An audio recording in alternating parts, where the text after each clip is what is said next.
తాజా అంశాన్ని చూస్తున్నాం. అసెంబ్లీ సెక్రటరీ జనరల్ కార్యాలయం వద్ద వైసీపీ నేతలు వాగ్వాదానికి దిగారు. దీనికి సంబంధించి మరింత సమాచారం మా ప్రతినిధి కృష్ణ అందిస్తారు. కృష్ణ, చెప్పండి, దీనికి సంబంధించి పూర్తి వివరాలేంటి? ప్రశాంత్, ఏదైతే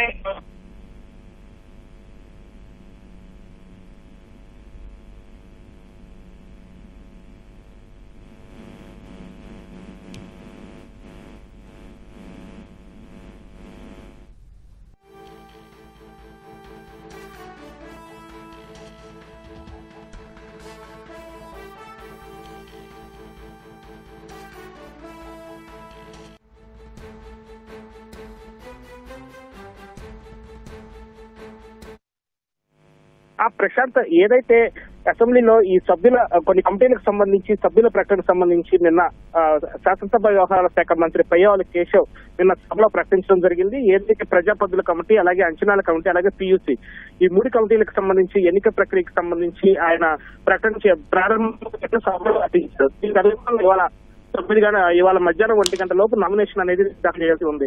ఏదైతే సహజంగా ఈ అసెంబ్లీ కమిటీలకు సంబంధించి ఎప్పుడు ఎన్నిక అనేది జరగడం అనేది ఎప్పుడు కానీ జరగదు. ఏదైతే ఇవాళ రసవత్తరమైన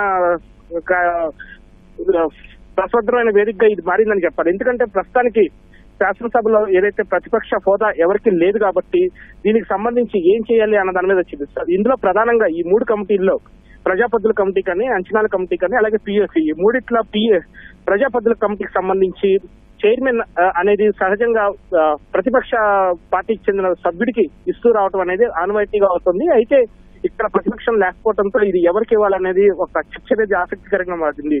ఇందులో భాగంగా వైసీపీకి ప్రస్తుతం 11 మంది సభ్యులు మాత్రమే ఉన్నారు. అయితే ఏదైతే ప్రతి కమిటీలో 9 మంది ఎమ్మెల్యేలు, అలాగే 3 ఎమ్మెల్సీ మొత్తం 12 మంది వాళ్ళు ఉండటం అనేది ఉంటూ వస్తారు. దీనికి సంబంధించి సభలో ఉన్న సభ్యులు అలాగే 9 మంది కలిపి ఒక్కొక్క సభ్యత్వానికి దాదాపు 20 మంది ఎమ్మెల్యేల బలం అనేది అవసరం. అయినప్పటికీ కూడా వైసీపీ వాళ్ళ నామినేషన్ దాఖలు చేసేందుకు సభ్యులు ఆ పార్టీకి చెందిన పెద్దిరెడ్డి రామచంద్రారెడ్డి అలాగే ఇతర ఎమ్మెల్యేలు కూడా ఆయన తరఫున రావడం అనేది ఇక్కడ ఆసక్తికర ఫలితంగా సాగింది. అయితే వారు వచ్చినప్పుడు సమయంలో అసెంబ్లీ సెక్రటరీ జనరల్ స్పీకర్ పేషి వద్ద ఉండటంతో వారు కొద్దిసేపు వేచి ఉండాల్సి వచ్చింది.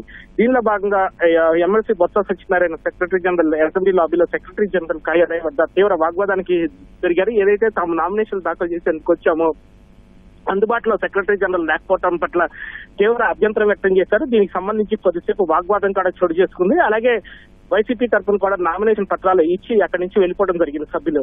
అయితే ఇక్కడ 9 మంది ఎమ్మెల్యేలు మాత్రమే దీనికి సంబంధించి నామినేషన్లు ఇవ్వాల్సి ఉండగా 10వ నామినేషన్ కూడా దాఖలు చేయడంతో ఎన్నిక అనేది అనివార్యంగా మారింది. గతంలో అసెంబ్లీలో ఈ ఎన్నిక ప్రక్రియ అనేది లేకపోవడం, తొలిసారిగా అదనంగా మరో నామినేషన్ దాఖలు కావడంతో ఎన్నిక ప్రక్రియ నిర్వహించాల్సి రావడంతో ఇది చర్చనీయాంశంగా మారింది. దీనికి సంబంధించి అటు ఎన్డీఏ తరఫు కూడా 9 మంది ఎమ్మెల్యేలు కూడా ఈ సభ్యత్వానికి నామినేషన్ అనేది దాఖలు చేస్తారు. మొత్తంగా చూస్తే ఈ ఎన్నిక వచ్చిన బలాన్ని బట్టి సభ్యుల ఎన్నిక బట్టి స్పీకర్ చైర్మన్ ఎవరనేది ప్రకటించాల్సి ఉంటుంది. ఇందులో భాగంగా ఈ ఎన్నిక ప్రక్రియ ఎలా వెళ్తుంది ఏంటి అన్నది ఇక్కడ రాజకీయంగా చర్చనీయాంశంగా మారింది. ప్రశాంత్, ధన్యవాదాలు కృష్ణ.